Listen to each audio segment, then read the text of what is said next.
Hoje nós vamos ver uma parte da mecânica de fluidos, diferente do que temos visto. Hoje nós vamos abordar os fluidos em movimento, que é chamado hidrodinâmica.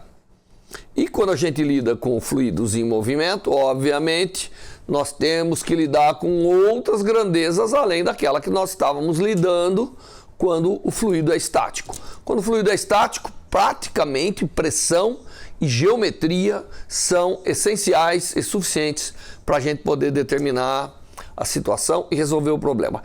Quando tem fluido em movimento, obviamente a velocidade passa a ser algo extremamente importante. Então nós vamos começar olhando um pouco situações onde o fluido está escoando, que a gente chama, né? E portanto tem velocidade, não é?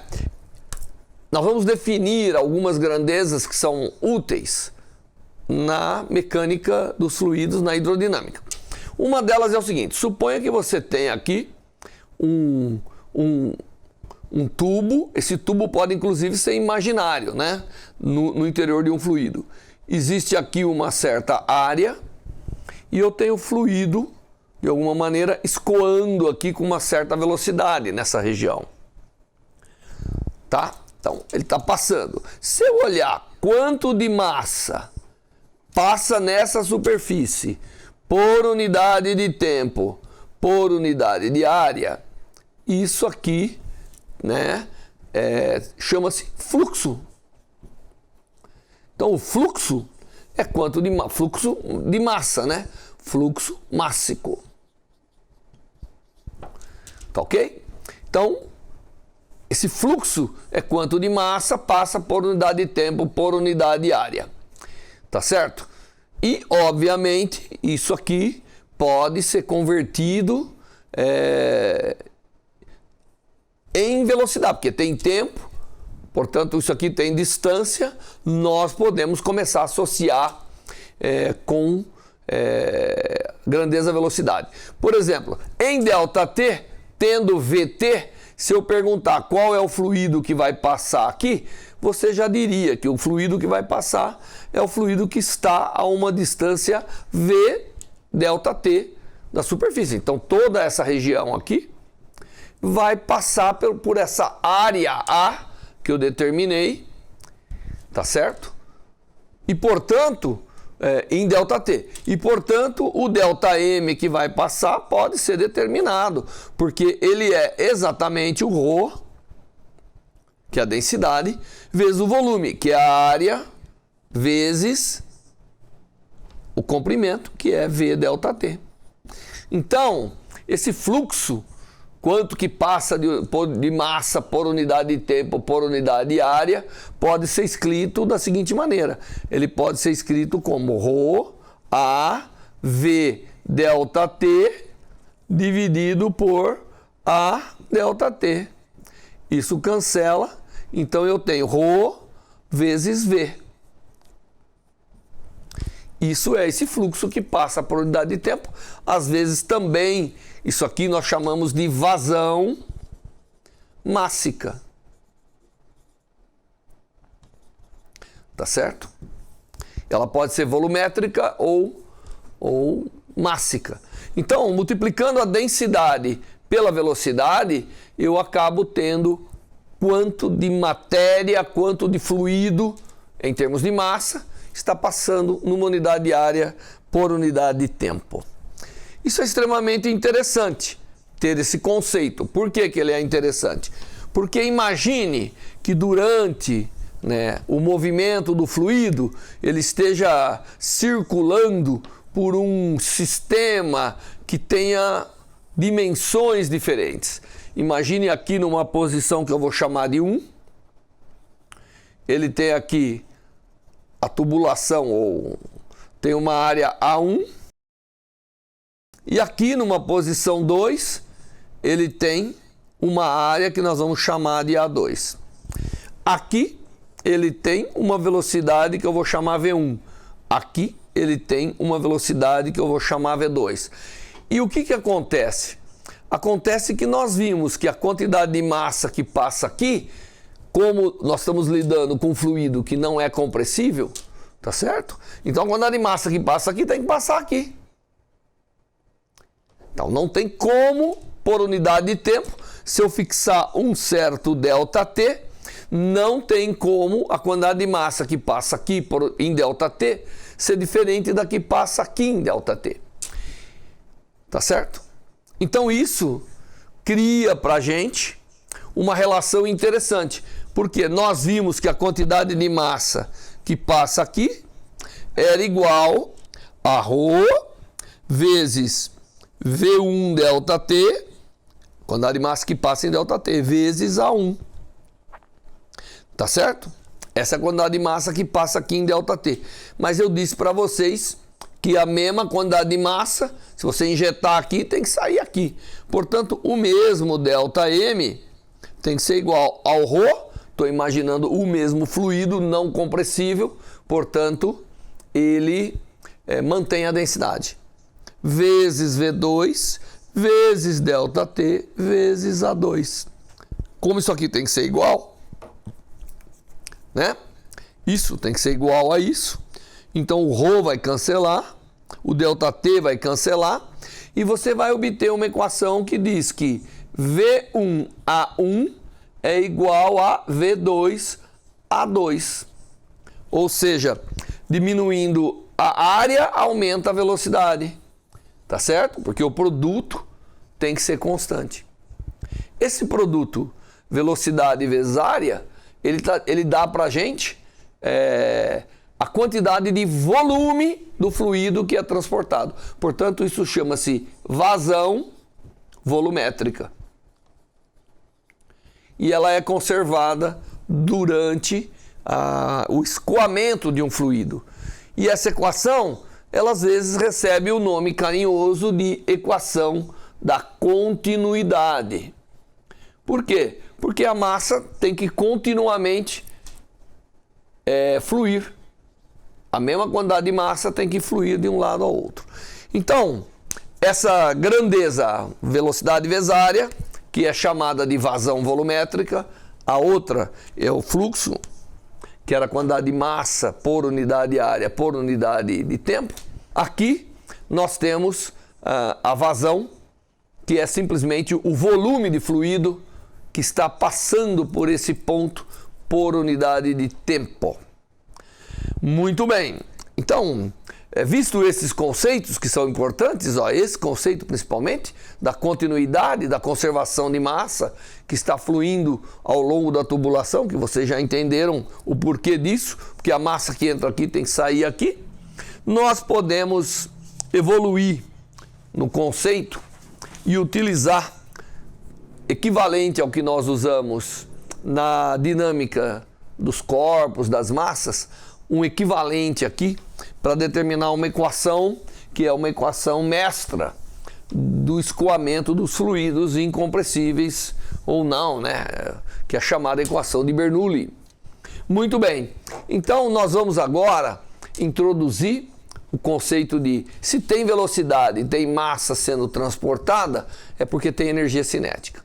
Se tem energia cinética, e essa energia cinética pode variar, como eu acabei de mostrar, a velocidade pode variar. A mesma quantidade de massa estava fluindo a uma velocidade diferente, num extremo do que no outro.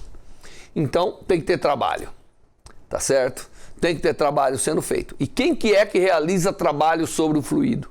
É a pressão. A pressão nos pontos serão diferentes de tal maneira que ela vai empurrar, ela vai realizar trabalho sobre o fluido.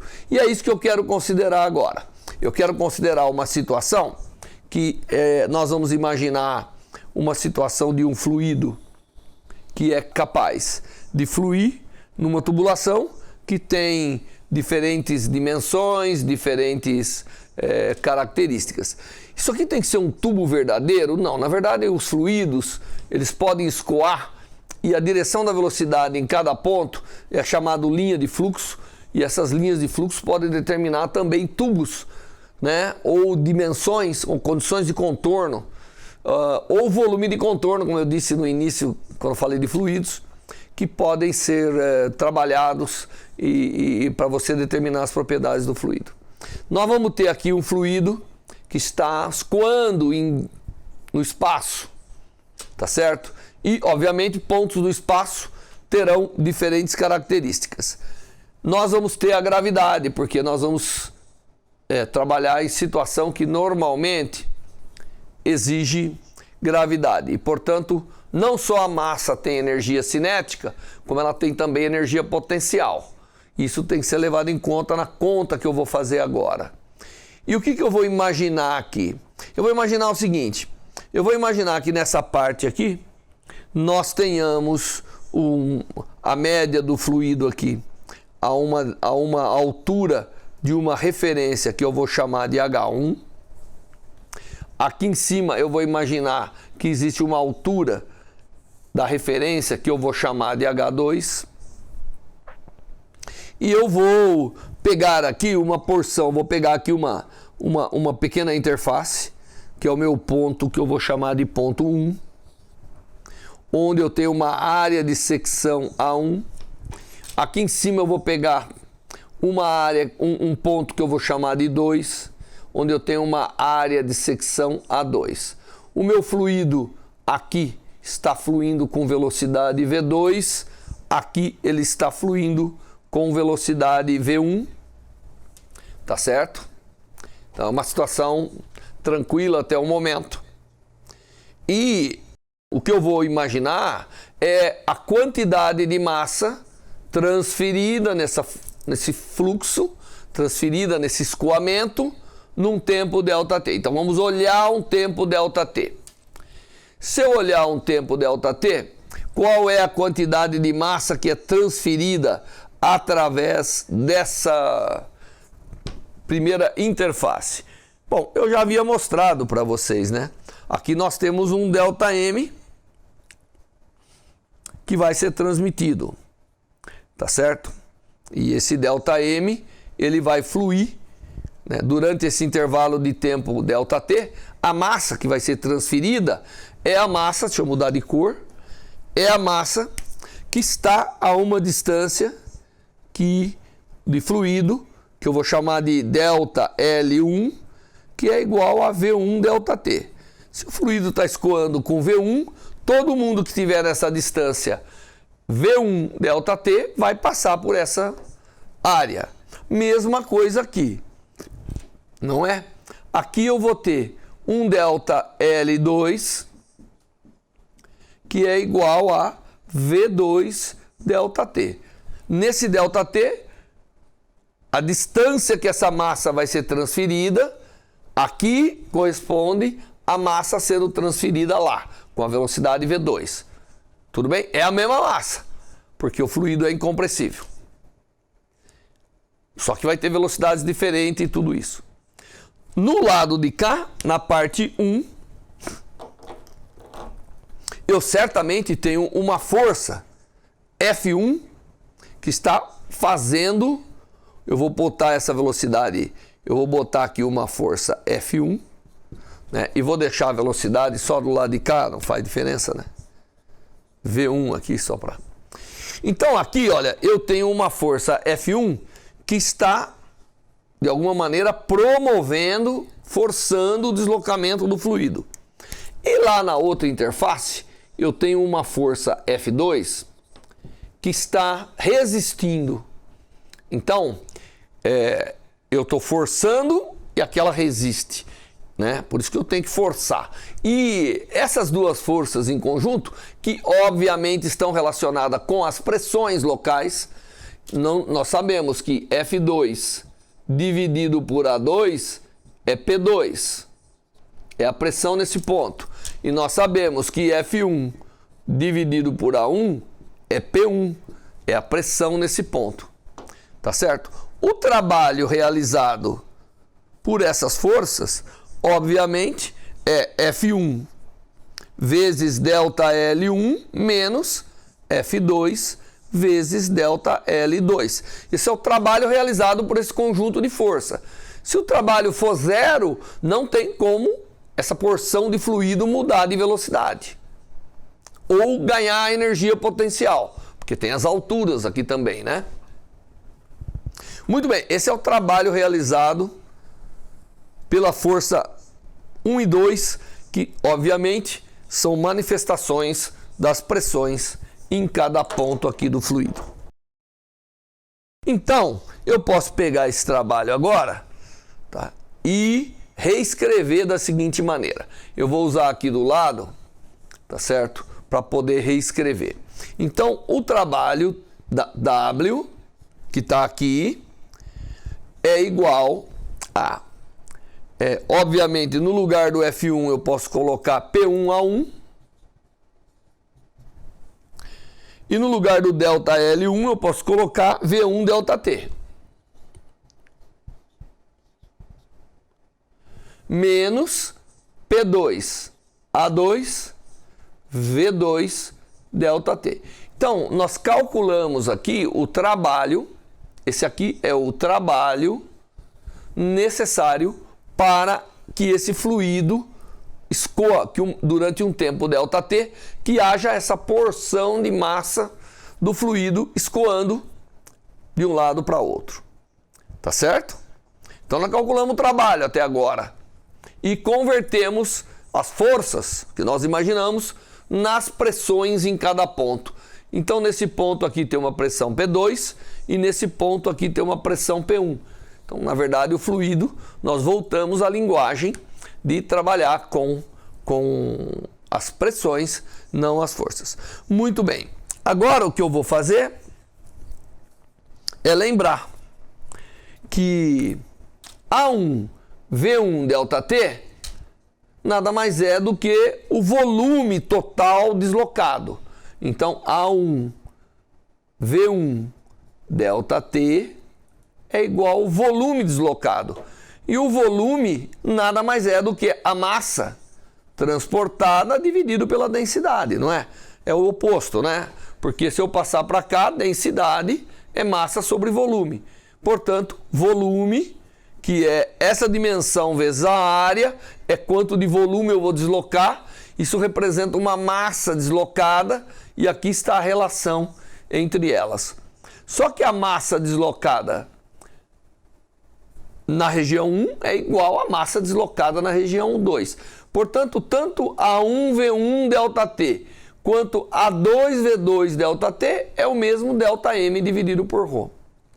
Portanto, o trabalho realizado ele é igual a P1 vezes delta M sobre ρ menos P2 vezes delta M sobre ρ. Tá certo? Só usamos o teorema do trabalho. Nós usamos força vezes distância para calcular quanto trabalho foi realizado para ir daqui até ali. Porque agora nós sabemos que esse trabalho realizado, ele representou uma mudança de energia. Portanto, isso aqui é igual o trabalho realizado do ponto 1 ao ponto 2. E isso tem que ser igual à variação da energia entre os pontos, tá certo? Então isso tem que ser igual a E2 menos E1, porque eu estou trabalhando e isso vai variar a energia entre o ponto 2 e o ponto 1. Então agora nós vamos escrever essa expressão novamente, tá certo? Então essa expressão. Quem que é essa energia? É a soma da energia cinética e potencial em cada ponto do meu escoamento. Portanto, eu tenho que P1 menos P2 vezes delta M sobre ρ. Eu imaginei que nós estamos fluindo assim, por isso que o trabalho realizado positivo é dessa maneira e, obviamente, o trabalho foi feito para dar energia, de alguma maneira, para essa massa. Então, isso é igual a meio de delta M V2 quadrado mais delta M GH2 menos a energia total do ponto 1. Soma da energia cinética e da potencial. Então, essa expressão aqui, ela relaciona a variação de pressão com a variação de velocidade, com a variação de altura, que de alguma maneira está relacionado com a pressão da coluna. Tá certo? Se eu não variar a velocidade, eu tenho que de alguma maneira variar a altura da coluna. É o que a gente faz quando a gente joga água para caixa d'água. Não há variação da dimensão do tubo, provavelmente a velocidade num ponto do cano é igual ao do outro, mas há variação das alturas. Então o trabalho da pressão da bomba ou alguém está fazendo trabalho para levar essa água para a caixa d'água. Muito bem. Então dessa expressão aqui, nós notamos que a massa é igual para todo mundo, né? Porque é a mesma quantidade de massa que foi transferida. Portanto, eu tenho uma relação extremamente interessante, né? Então agora eu vou apagar aqui o F1, eu vou apagar aqui é caracterizado por uma pressão P1, tá certo? Num lugar aqui do fluido eu tenho uma pressão P1, no outro eu tenho uma pressão P2, tá certo? Então eu vou reescrever as coisas aqui para você poder, para eu escrever a equação mestra das coisas aqui. Então, nesse ponto do escoamento, eu tenho uma pressão P1, uma altura H1 e uma velocidade V1. Altura com relação ao quê? Com relação ao referencial, porque eu estou falando de energia potencial gravitacional. Nesse outro ponto, eu tenho um P2, eu tenho uma altura que nós chamamos de H2 com relação ao referencial que está aqui embaixo, tá certo? E uma velocidade V2. E essa expressão aqui, ela mostra para mim, só vou reescrevê-la aqui embaixo, tá certo? Que P1 menos P2 é igual a meio de ρ, passando ρ multiplicando tudo, V2 quadrado mais ρgH2 menos meio de ρ V1 quadrado menos ρgH1. Calma que eu vou reescrever isso tudo aqui agora, porque eu vou botar tudo que é 1 de um lado, tudo que é 2 do outro. Então o que eu tenho é que P1 mais meio de ρ, V1 quadrado, estou passando V1 para cá, mais ρgH1 é igual a passar o P2 para lá. É igual a quem? É igual a P2 mais meio de ρ V2 quadrado mais ρgH2. Essa equação que relaciona pressão local com velocidade local, com altura local ou pressão da coluna local em cada ponto do escoamento, chama-se equação de Bernoulli. Então essa aqui é a equação de Bernoulli. Tá certo? E essa equação é a equação mestra para a gente, é a equação que nos permite relacionar velocidade de escoamento, pressão e altura em cada ponto do escoamento.